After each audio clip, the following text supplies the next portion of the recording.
So guys, yun, isang magandang araw po sa inyo lahat, no. So actually nabanggit ko nung nakaraan sa inyo yung regarding po dun sa sa pag-apply ko through JobBank, no.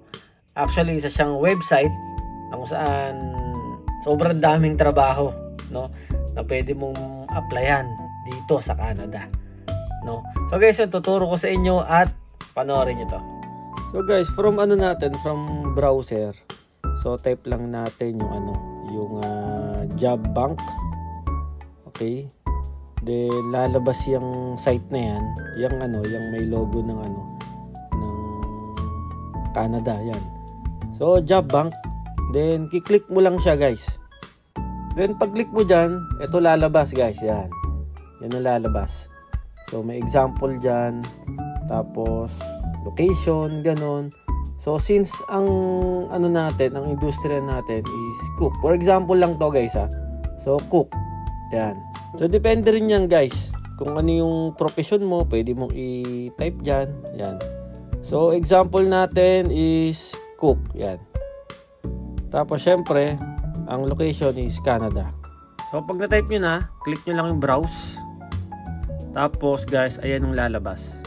Yan, i-scroll down nyo lang. Actually, mag-a-appear din dyan, guys, yung mga top search job titles, gaya ng mga yan, no? Kung nakikita nyo, napakarami.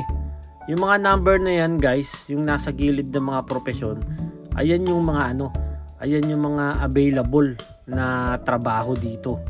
So tapos dito makikita nyo rin yung iba't ibang probinsya ng Canada. So guys, yan, napakarami, no? Napakarami. So hindi ka talaga mauubusan dyan. Yan, makikita nyo, yung cook, 8,000 something, welder, bookkeeper, cleaner, no? Food service supervisor. Madami dyan, guys, sobrang dami. Kaya ewan ko na lang, guys, kung tatama rin ka mag-apply dito. So kinilik natin yung cook. So for example, guys, ayan yung lalabas. Pag kinilik mo yung isang profession doon. Tapos yan yung mga bakante, guys. Yan.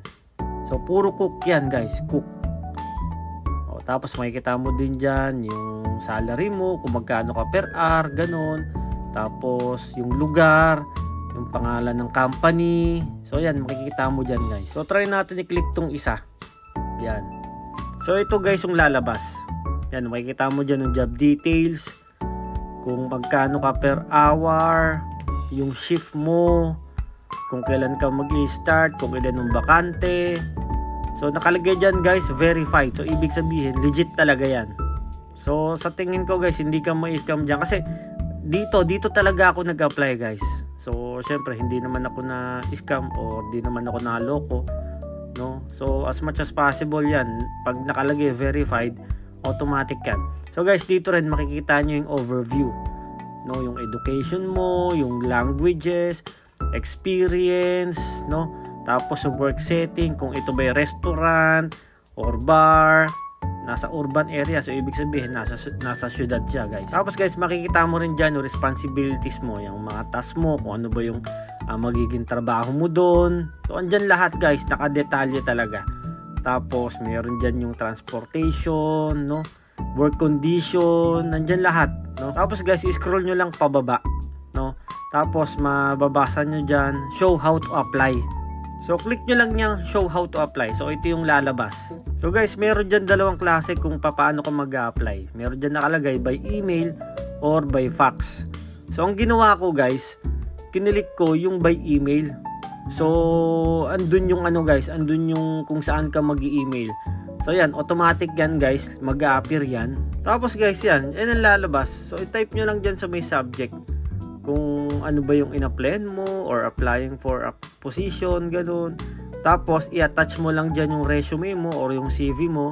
Tapos magbigay ka lang ng onting message o ilagay mo lang kindly see attach file, ganun. Basta, guys, importante na i-attach mo yung CV mo bago mo i-send. I-check mo muna. So guys, yun, napakasimple at napakadali, no? So gaya nga nung palagi ko sasabi sa inyo pagka etong diskarte. So magpasa ka lang everyday ng ng 10, no? Kailangan makasampu ka kasi yun yung ginawa kong diskarte yung nung nag-a-apply ako doon. Pero syempre depende pa rin naman sa inyo. So syempre ako sineshare ko lang naman yung yung discarding ginawa ko sa pag-apply ko dito, no. So ano pang hinihintay nyo guys? So apply na, no. Napakadali, no, tsaka napaka-simple. So malay mo, no, ikaw na ang susunod na makakapunta dito, no. So guys, yun lang. God bless dun sa sa mga gustong mag-apply at sa mga mag-a-apply, no. So sana soon magkakita-kita tayo dito. So guys, yun lang. God bless po sa lahat. Peace out.